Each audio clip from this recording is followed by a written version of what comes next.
Hola, ¿qué tal? ¿Cómo están? Bienvenidos, bienvenidas a esta edición número 8 de nuestro programa Sin Prejuicio.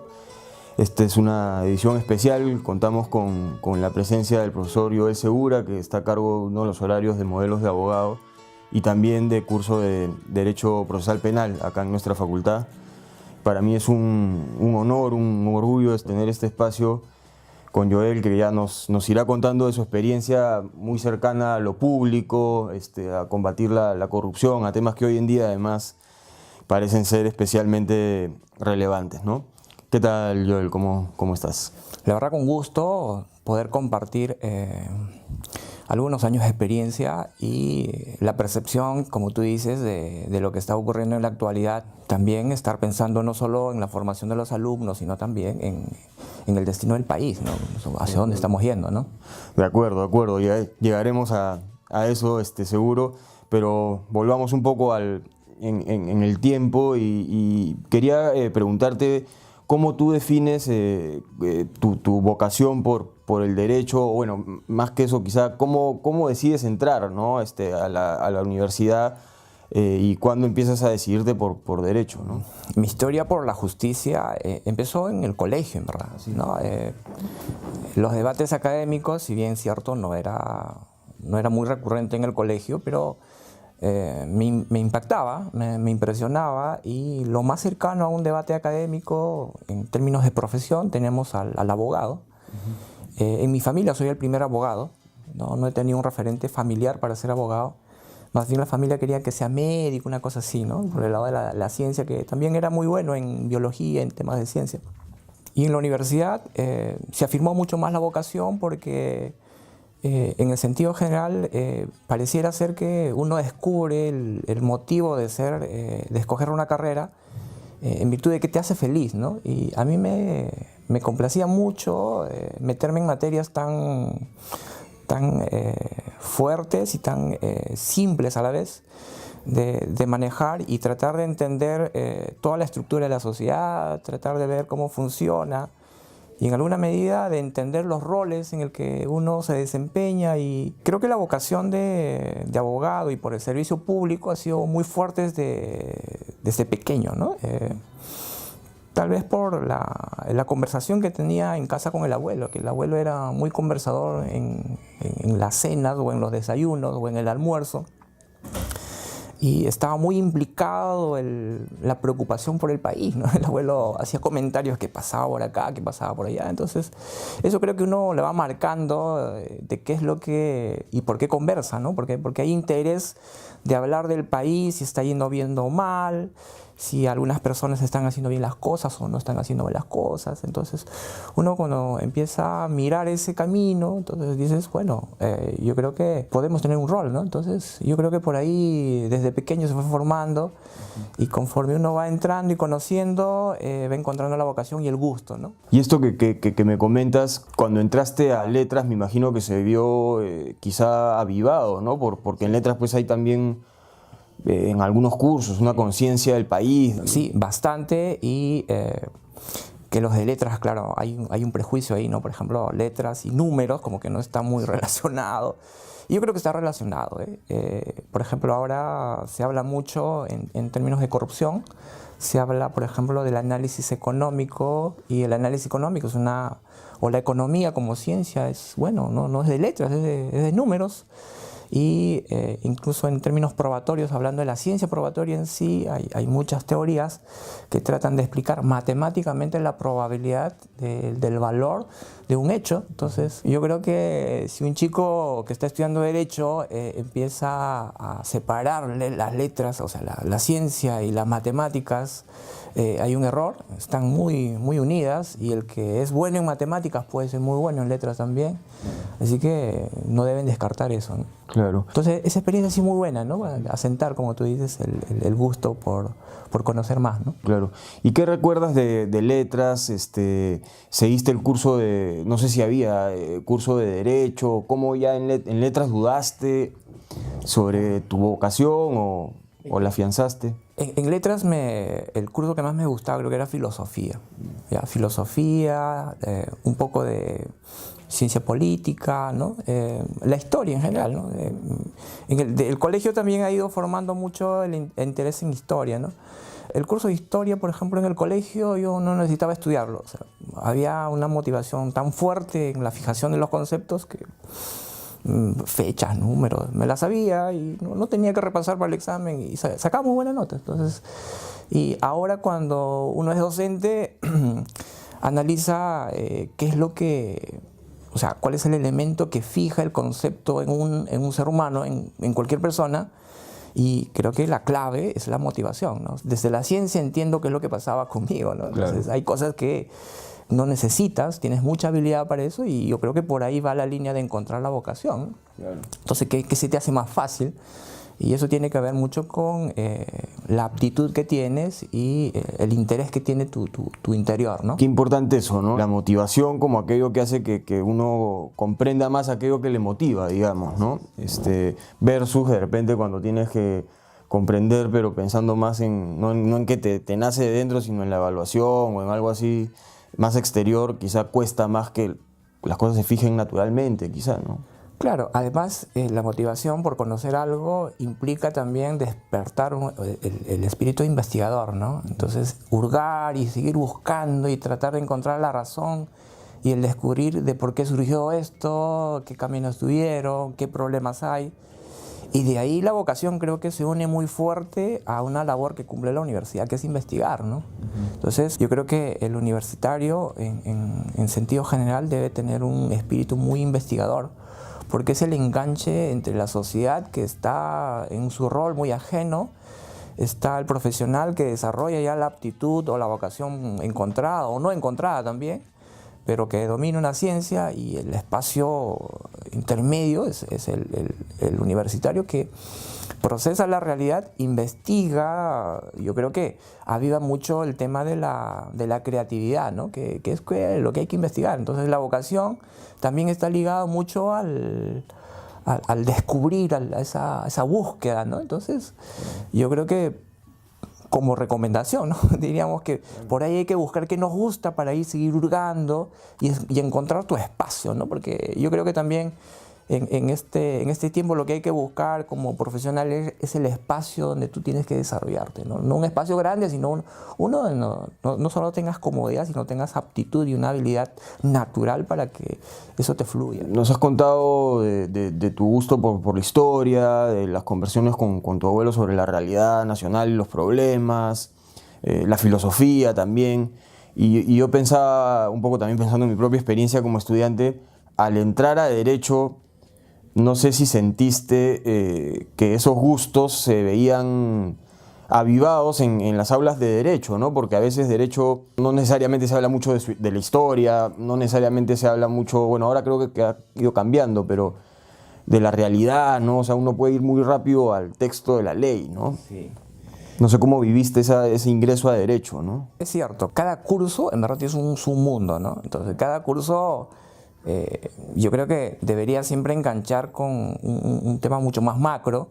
Entonces cuando no hay ese zoom que hay que hacer entre el curso y el conocimiento muy específico de la norma, del área, tributario, laboral, o sea, o los temas de la resolución de conflictos o los derechos fundamentales, que son espacios bastante complejos como disciplina propiamente dicha, pero claro, eso siempre tiene que ir, creo, enganchado a una comprensión mucho más amplia, viendo siempre el rol donde quieres estar, ¿no?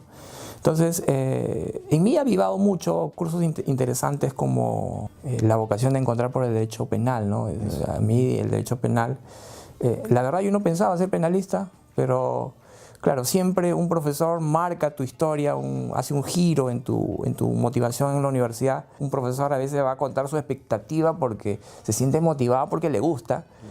Porque también hemos escuchado historias que hay profesores que se meten en una disciplina, claro, no hay siempre esa vocación, ¿no? No la sientes que gusta o disfruta del curso, entonces como que tampoco te contagia, ¿no? Entonces, una labor del docente también es, creo que, hacer que el curso, al menos, se exprese en esos términos de motivación para que tal vez alguien, como ocurrió en mí, pueda gustarle y por ahí, ¿no?, alinear la disciplina. O sea, lo clave en esto es encontrar motivación, como te dije. O sea, quien despierte la motivación en el área que sea, yo creo que está yendo por el camino indicado, ¿no? Y esto ha sido un profesor de Derecho Penal que era muy exigente, entonces esa exigencia estaba vinculada, por ejemplo, en el Derecho Penal tienes que revisar mucho la historia del desarrollo del sistema punitivo estatal, entonces eso te remota mucho a la historia. Y como historia era un curso que me gustaba, mezclaba mucho las cosas que ya sabía con las reflexiones mucho más generales, abstractas que se marcaba desde la filosofía. Entonces, en alguna medida aportó a una comprensión mucho más rápida, ¿no? Entonces, como que encontré el gusto por saber, el reclamo, ¿no? Como en la historia, cuando mira la historia del derecho penal, la evolución en sí, tenías un sistema civilizado, entre comillas, pero un sistema civilizado muy duro, y parte de la historia no cuenta eso, ¿no? Como el sistema represivo desde antes, desde el inicio de la historia, han sido muy duras, y cómo ha ido evolucionando hasta tratar de plantear una suerte de racionalidad en la aplicación del sistema punitivo, ¿no? Entonces, eso marcó mucho, y detrás de eso estaba siempre pues, el hombre, el ser humano, la dignidad, ¿no?, que era importante, creo que en nuestros modelos, ¿no? Y también nuestra historia misma, ¿no?, en el sistema del incanato, ¿no?, lo represivo que era. Entonces hay muchas cosas que se mezclaban y era muy, muy interesante profundizarlas, ¿no? Ahora que hablamos un poco de los docentes y su rol contagiando la motivación, ¿no?, me parece bien bonito eso. ¿Cómo empezaste tú en el ámbito de la docencia, ¿no? ¿Empezaste como asistente? ¿Cómo te fue gustando? No sé si te acuerdas la primera vez que tuviste frente a una clase. Sí, es duro. Claro, empecé como asistente de práctica. Asistente de práctica. Fue en un codictado, un profesor que codictaba con otro. Entonces uno de ellos dijo, mira, yo ya no tengo tiempo, que no. Entonces, como era jefe de práctica, dijo, oye, pasa acá, ¿no?, porque ya tienes que lanzarte a la piscina, ¿no? Entonces, las primeras clases sí son duras, porque, claro, tienes que enfrentarte y tienes que manejar todo, una expectativa que tiene el alumno, ¿no? Claro, creo que yo lo tomaba demasiado en serio, porque no quería fallar, ¿no? No quería fallar, y quería hacer lo que como alumno uno busca, ¿no? Quieres un profe que te motive, quieres un profe que te haga simple la explicación. O sea, la simplicidad creo que es clave, y a veces en algunas áreas como derecho penal, derecho procesal, se hace complejo hacerlo simple, tienes que recurrir siempre a lo técnico. Entonces ese camino a veces tiene sus espacios, y de ahí la vocación, esa oportunidad. Dije, bueno, quiero tener mejores herramientas para ser mucho más motivador, más persuasivo con la gente. Me metí a un curso de especialización en docencia, ¿ya? Se llama, hay un curso en educación que es formador de profesor, perdón, formación de formadores, una cosa así. Entonces, la idea era hacerme de algunas herramientas, de algunas técnicas para despertar, ¿no?, algo, y también darme la facilidad para que yo pueda armar de acuerdo al tipo de alumno. Ahí empecé a conocer que hay diferentes tipos de aprendizaje, hay visuales, hay auditivos, hay reflexivos, hay gente que le gusta hacer prácticas, tienes que mezclar mucho de eso. De ahí me metí un poco a chequear lo que es neurociencia, ¿no?, el tema de la motivación, el tema del estrés. Han sido herramientas interesantes. Claro que desde la teoría a la práctica también hay todo un espacio que a pesar de los años, la verdad yo no te diré que no los domino todavía, pero sí lo sé, soy consciente. A veces miro mucho lo que hago, trato de mejorar también un poco para dar lo mejor de uno, ¿no? Yo creo que en la católica el alumno tiene que ser consciente que creo que los profesores se esfuerzan, ¿no? Yo, a varios amigos que conozco, hay mucho esfuerzo detrás. Hacer una clase y hacerlo simple es complicado, causa mucho esfuerzo. Y pensar en los diferentes tipos de aprendizaje, pensar en los modelos, en las clases prácticas también hay esfuerzo. Entonces creo que a veces no lo decimos, ¿no? Y a veces también tú lo presentas y no puede funcionar. A veces uno siente, creo, que los estudiantes y las estudiantes no son muy conscientes de que ser profesor no es una cosa fácil, ¿no? y que requieren, o sea, uno también le gusta ser comprendido por los estudiantes. O sea, hay una relación ahí interesante, ¿no? Hay mil formas, o sea, en verdad hay que descubrir, ¿no? Porque cada grupo tiene su estilo, su percepción, y creo que la habilidad del profesor es saber leerlo, ¿no? O sea, no son números, no son nombres, no son códigos, hay que entenderlos para que tú apliques una técnica, ¿no? Entonces, una técnica que aplicas en un semestre no puede funcionar en la otra. A mí me ha pasado. Yo no es que he practicado, sino he optado por algunas, que en algunas funcionaba muy bien. Yo decía que, bueno, que va a funcionar en esta siguiente, y la verdad que no funcionaba, ¿no? Entonces, uno va aprendiendo a leer a los chicos, y de acuerdo a eso tiene que tener la habilidad de adecuar eso, ¿no? Entonces es bastante complejo ser docente cuando uno entiende el verdadero rol, ¿no? El verdadero rol es hacer que entiendan y que se comprometan y que asuman su rol, ¿no? Por ejemplo, el curso que estamos dictando ahora es interesante porque, claro, no había alguien que te diga, oye, hay todo esto, no solo como alumno, sino también a lo que hay afuera, y qué es lo que es las zonas buenas, las zonas oscuras, el pensamiento crítico, que es importante. Y no solo el pensamiento crítico, sino también las decisiones que hay que tomar en determinados momentos como persona, ¿no? Porque yo ayer le decía en la última clase que los jueces fiscales o todos los que integran el sistema de justicia han sido alumnos, o sea, han sido alumnos que han estudiado Derecho, y que si hay corrupción, pues algo ha fallado en ellos. Y si algo ha fallado en ellos, obviamente la universidad ha fallado. Entonces yo creo que por ahí ese pensamiento de integridad como profesional tienen que cuidarlos. Es el mejor capital que tienen como alumnos, ¿no?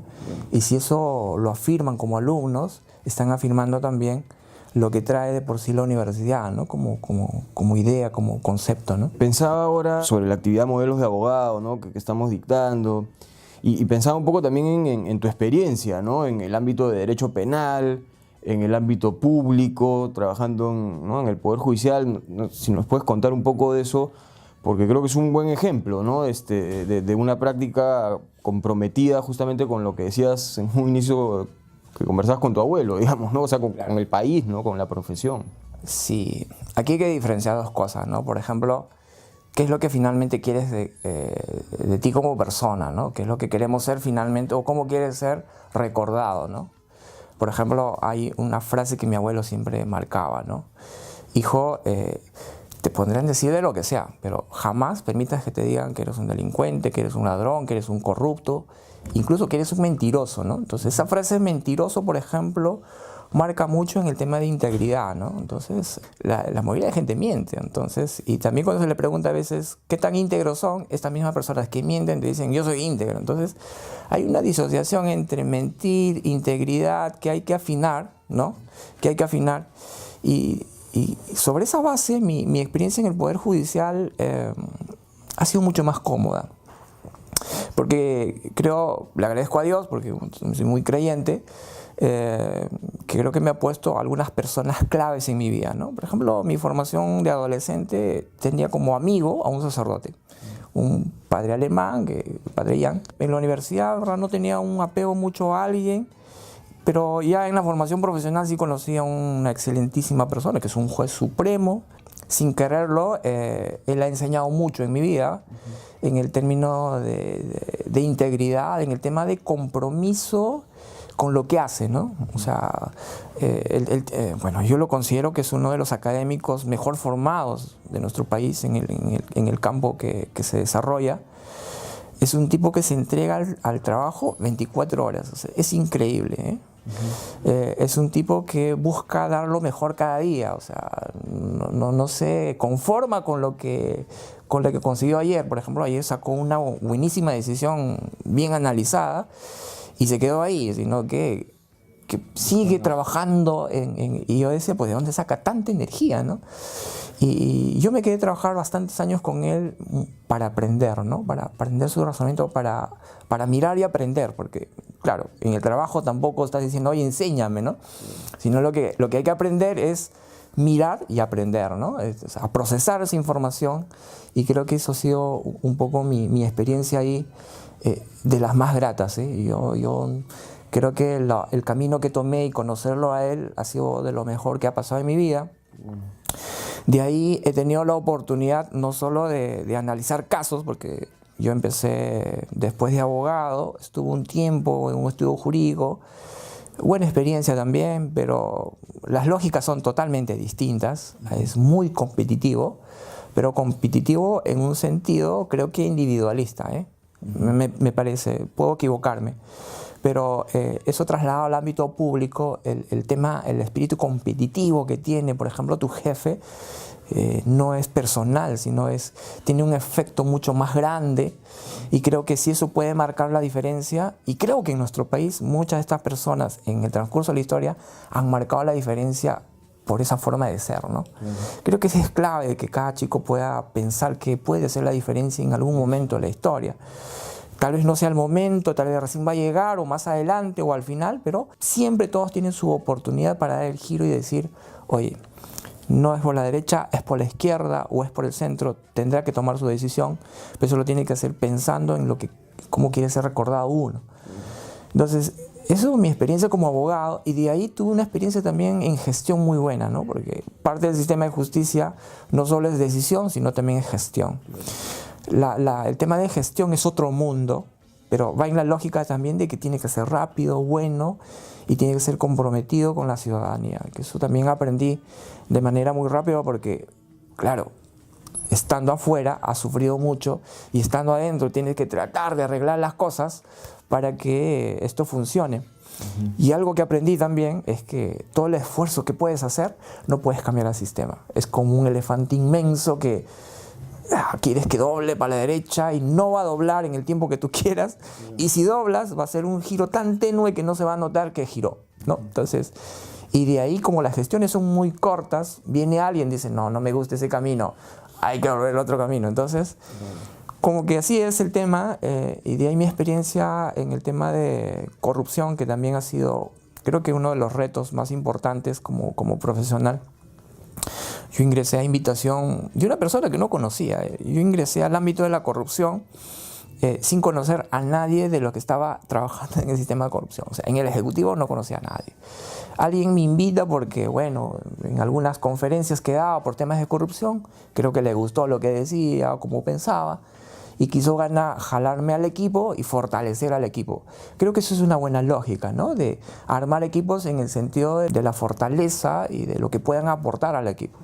Cuando yo ingreso a ese equipo se fortalece bastante fuerte. Hay una dinámica no solo de experiencia en la Suprema de mi parte, sino también un espíritu de investigador, de docente, siempre incardinado ahí, porque bueno, la enseñanza en la universidad empieza en el 2009, segundo semestre, de ahí estoy enseñando Derecho Procesal hasta ahora. Y mirar los casos era todo un reto. Un profesor de Derecho Procesal que va a defender un caso penal, ya es otra cosa. Claro. Entonces tú dices, a ver, pues, ¿no? A ver cómo es, ¿no? Claro. Con guitarra, con cajón, ¿no? Entonces tienes que poner a bailar o poner en actividad lo que tanto dices, ¿no? El discurso a la actividad. Es otro reto también interesantísimo. Y una ventaja adicional era ya que yo conocía el sistema, ¿no? Que le conocía un poco. Entonces eso me permitió, creo que, evitar algunos errores, ¿no? Esas cosas mezcladas te permiten cometer menos errores y ser más asertivo, ¿no? Que a veces es lo que uno le reclama como ciudadano al Estado, ¿no? No, olvida su historia y sigue cometiendo los errores, y a veces eso es lo que pasa en términos de enseñanza.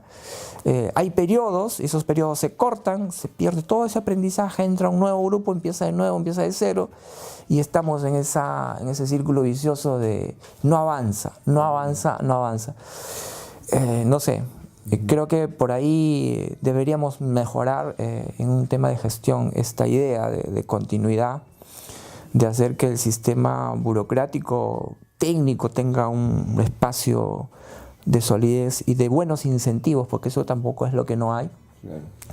Si uno quiere llevar abogados competitivos al Estado es difícil, porque tienen que ser bien incentivados. El incentivo en el Estado es poco. La importancia de lo que decías de la motivación de dentro, digamos, ¿no? Por vivir la profesión como algo que vaya más allá del propio ego, del propio, ¿no? Eso me parece central, ¿no? El propio patrimonio, ¿no? Porque en verdad, o sea, ganas para sobrevivir, o sea, ahí no puedes hacer planes grandes, ¿no? Pero claro, es una forma de mirar y es la convicción que uno tiene, ¿no? La vocación, el sentido de justicia, ¿no? Eso, claro, ¿no? Esa afirmación creo que llena el otro vacío, ¿no? Muy interesante todo esto, además, bueno, en la coyuntura pues nacional, donde hay muchos profesionales que no son necesariamente ejemplo del sentido de justicia, ¿no? De lo que debe animar nuestra carrera, ¿no? Pero ahora quería hacerte una última pregunta, ya saliendo un poco del mundo del derecho. ¿Cuáles son tus hobbies? ¿Qué te gusta hacer en tu tiempo libre? Suelo correr todos los días a partir de las 6 de la mañana. Creo que eso me activa mucho. Creo que si un día no corro, mi día no va muy bien. Trato de hacer el esfuerzo de correr a diario. Es un tema del deporte es importante, ¿no? Porque creo que también es otro tema que se está dejando. Hay que buscar el balance. De ahí trato de tener lecturas no vinculadas con derecho, porque también es importante abrir el abanico del pensamiento. No todo es derecho, aunque siempre estás pensando, pero hay que abrir el abanico.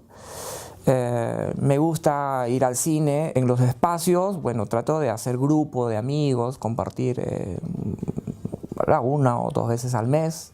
No soy tan sociable también que digamos. Estoy muy metido en actividades académicas que a veces me queda un poco tiempo. En el otro tema del balance que me falta mucho, creo que por completar, es el tema familiar. No sé, yo he sacrificado el tema familiar por el tema de la carrera, ¿no? Hay que tener equilibrio, hay que balancear nuestra vida, el tema familiar, el tema espiritual, que es muy bueno, ya el desarrollo espiritual, el tema de los amigos. Me gusta ir al teatro, me encanta la música. Me gustaría, que es una cosa pendiente, ¿no? De hacer clases de baile, esas cosas que me incentivan mucho con la actividad deportiva, ¿no? Bacán, qué bueno, sí, pues, ¿no? La actividad física, el deporte es central, ¿no? Incluso para los estudiantes, muchas de las cosas que dices se podrían poner en formato de consejo también, ¿no? Porque puede ser también un poco desbalanceada la vida del estudiante, ¿no? Sí, ahora me he dado cuenta, porque en ese plan que le pasamos unas prácticas, veíamos su plan de actividades del día y de la semana, y de verdad que sacrifican mucho el tema de deporte, ¿no? Sí, el deporte, la familia, ¿no? Hay mucha gente que dice que sacrifica mucho en la universidad, y es cierto, sacrifica muchas horas, muchas cosas. Creo que por ahí hay que repensar algunas cosas, ¿no? En términos de encontrar el balance, porque cuando ellos tengan balance, tengan no estrés, sino tengan motivación, creo que vamos a sacar buenos profesionales, ¿no? Buenos y profesionales éticos, ¿no? Que ojalá que la facultad contribuya mucho a eso de acá en adelante, ¿no? Yo creo que sí. Bueno, muchísimas gracias, Joel. Ha sido de verdad un gusto compartir contigo este espacio.